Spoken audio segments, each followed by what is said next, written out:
When I am packing black or any color for that matter, there are some moving variables that I consider each and every time I apply the needle to the skin to accomplish whatever saturation I am trying to accomplish. When I first started, I often didn't consider these moving components and I was often getting patchy results. Packing can be a bit deceiving because as we are packing, we may get an extra amount of ink, pulling around the area, making our work appear more saturated than it actually may be. In this video, I'm going to show you the components that I consider when I go about packing, but not only that, I'm going to give you a close-up view to show you the actual technical application so that way you can see the results in their entirety on your end. If you have any questions or you want to clarify something that you heard throughout this video, I encourage you to drop a comment below and I'll do my absolute best to assist in the best possible direction. If you find this video helpful, consider giving it a thumbs up and subscribing to my YouTube channel as I will be bringing more videos like this for you. Let's get right on into this. The idea of packing, whether we're using black and or a color, is pretty straightforward. However, mastering it is a completely different world of its own. When I am packing, there are multiple variables that I'm considering: the stroke of my machine, the voltage that I am using, and the rhythm in which I am actually applying the saturation. All of these are the base variables that I am considering when it comes to accomplishing optimal saturation. If any one of these variables is unaligned or out of tune, that's when I start accomplishing patchy work. And I'm going to show you all of that here in this video. Let's start with patchy work, and then I'm going to show you how to tackle accomplishing patchy saturation.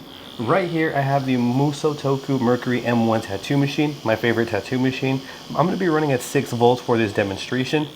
This is a 2mm stroke. I feel comfortable with that voltage. I'm using a Mass Pro standard 9 mag right here just to kind of get my points across. Now, the quickest way to get patchy packing is going to be having these variables out of tune. So let's say if I was comfortable with this stroke and the needle that I chose. However, let's say if I unalign my hand speed to my voltage, that right there is one of the main reasons why people would get patchy results.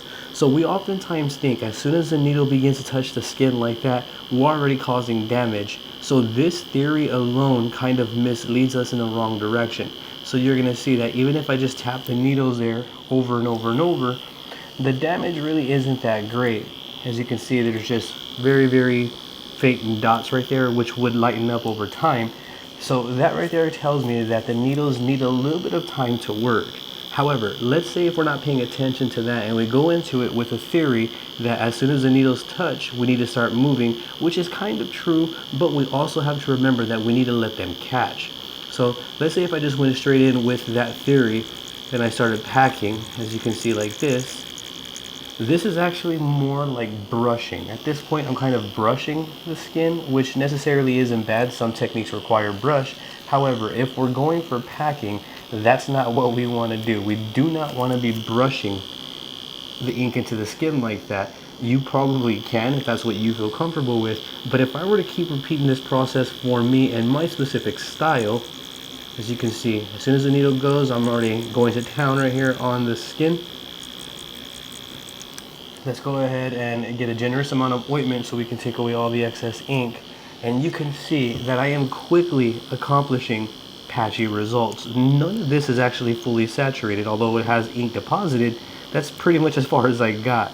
So let's say if I were to even go this way, and I'm going to try to like cross hatch. See, so now I'm getting into the point where I'm probably going to be overworking the skin really soon. I'm pretty sure if this was on the client, this would be hurting them as well. I'm not necessarily driving the needle extra hard into the skin. However, my technique is inadequate. This is what moving too fast would look like. So you can see now I have some more saturation and we're kind of getting somewhere now, but this would be the third pass that I've done. So if I go like this, and just kind of keep that heavy workflow, I'm just kind of, I feel, doing more harm than good. I feel like this section could have been taken care of in one pass had I paid attention to the variables and simply aligned them a little bit more. So these right here are the results of 3 passes with inadequate technique. When I'm saying inadequate technique, I am saying that I am moving way too fast for the needle to do what they need to do, which is having me go back over more to compensate for me moving too fast. Let's say if I take my time and I align my fundamental variables, again, I'm comfortable with my choice of needle and my machine, but let's say I take a little bit more consideration and apply a little bit more effort into tuning my hand speed to my voltage, which is 6 volts even. I feel like this could have been done in one clean pass. So let me go ahead and demonstrate here, for example, what I'm trying to prove. So let's say if I start right here and then I give my needle enough time to catch and do its thing, what I can do is kind of just slow it down a little bit, still working off the very tips of the needle. And then I can kind of just pack everything almost in one go, as you can see. Just go back that way a little bit. And you can see right off the bat though, this right here instantly is much more saturated than all of that combined. So if I were to repeat this, if I go this way again, slow it down a little bit, give my needle enough time to catch. As you can see, I'm using circular motions here. Let me go ahead and dab away, and you can see all of these are one passes. I do not need to go back over them. If I wanted, I can, but I don't, because that's reading nice, clean, solid, and saturated. And that's the difference. Paying attention to the fundamental variables, aligning your hand speed to your voltage is key. And keep in mind, this is just one of the moving components. You're also going to want to pay attention to the gear that you're using. Make sure that you chose the gear that you wanted to use for specific reasons that benefit your workflow. But you can see though, even this part right here is much more saturated than the part to the left over there. Right here we have accomplished optimal saturation, and we also have to keep in mind that this area has one single pass all the way through, while this one has 3. That right there is a big difference. So you can kind of see in context of using fake skin, let's translate that to human skin. So let's say if these were on human skin, this one would have been a little bit more red, maybe swelled a little bit depending on the actual application and the sensitivity of the skin. This one right here would have probably been red too. However, would have healed much quicker, and we don't have to go over it again. This one was just one time. This one was 3. Now, keep in mind, since we got optimal saturation first try, we can still go and crosshatch this way, especially if we're comfortable with our technique and if we need to. It's not always needed, however, depending on what you are trying to accomplish, that would determine what is actually needed. And you can kind of see that when I go over with the second pass, it is a little bit quicker than the first pass because I don't need to optimize saturation. I am filling in. That one now has 2. The concept's still the same though. If we're aligning these basic fundamentals, we will accomplish better results. So if I were a beginner, one thing that I would focus on is making sure that I'm tastefully selecting the gear that I'm using as well as the needle that I'm using to my tattooing style. Make sure it's something that you're comfortable with. And then after that, you want to start working on the fundamentals. I encourage you to practice going too fast, and I encourage you to practice going too slow. So you can see right here, this is obviously going to be way too fast.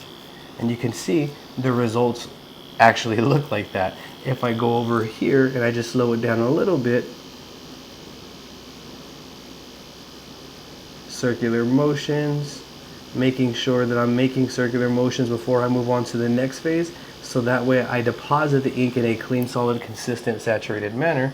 I'm going to go ahead and apply a generous amount of ointment, wipe away, and you can see the difference. So paying attention to our basic fundamentals, hand speed to voltage, the machine that we're using, the needle that we're using, does make all of the difference. Before I close out this video, I know that a lot of people may wonder, what about needle depth? How deep do I need to go? Now, that's not something that I mentioned in the forefront specifically for this reason. If we lead with focusing on needle depth, then we're going to be a little bit more timid with the application, and we're not going to be able to find the medium of where we're supposed to strike. So you can see here, on this one I went too light because I was moving too fast. This one right here is optimal. Now, going too deep and being harsh is something that should stand out right away. So let's say if I were here and I was actually overworking the skin, this is what that looks like. So like I feel much more vibration in my surrounding areas. The actual look of the needle just looks off as it's completely buried in the skin. That right there is a clear indication that I'm going too hard. So I didn't want to lead with focusing on needle depth and kind of scare you into being either too light or going too deep. I want you to know that needle depth comes naturally once you start focusing on the rhythm and aligning the variables within that technique. So for example, this one's going to be packing. You can kind of see right here in the back of this one how the ink is kind of popping through right there. Not too much, but it's there. So if I were to approach packing with this technique on human skin, I'm going to cause a lot more pain to the client, and I'm going to cause a lot more damage to the skin that didn't need to be caused.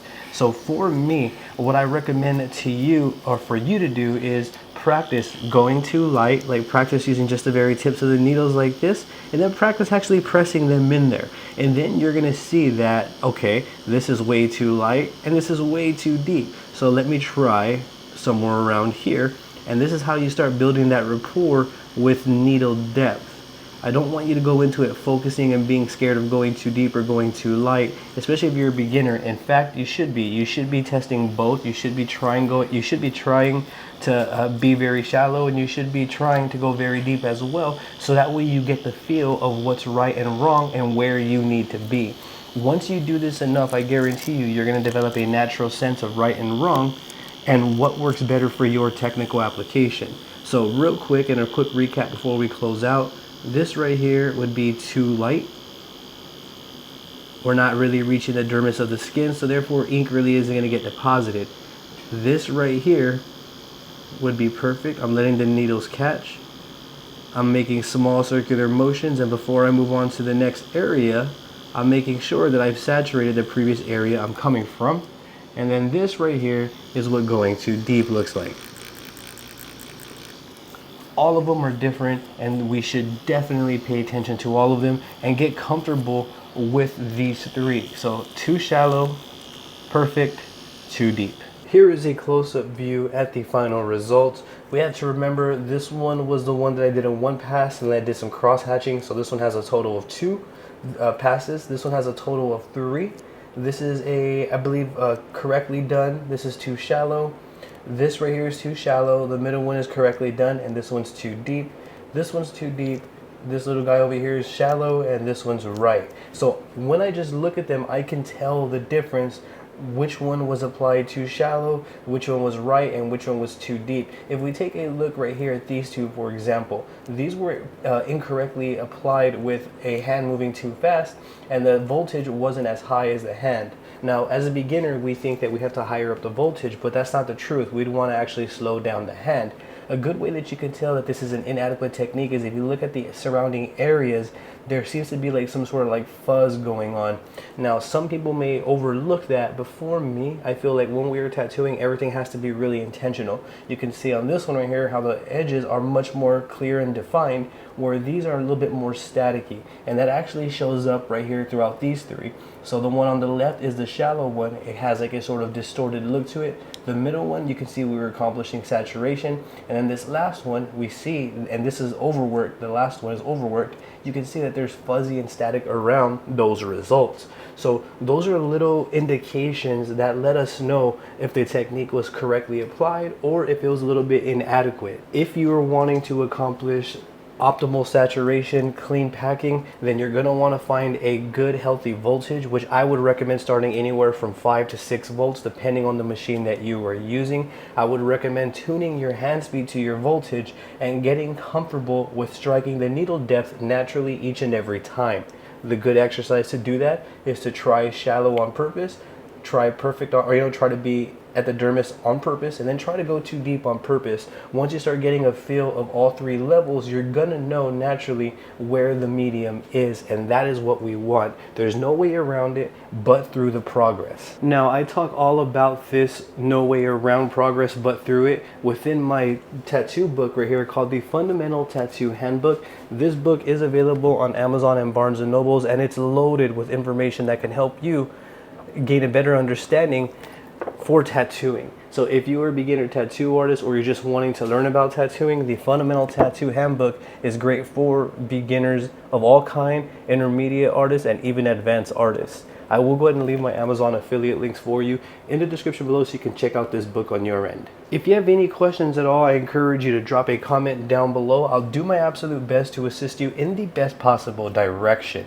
If you found this video helpful, please consider giving it a thumbs up and subscribing to my YouTube channel, as it would greatly help out my channel and I truly would appreciate the support. You watching is more than enough though, so I would like to thank you for that once again. I appreciate you, your time, and your support. You have a great day.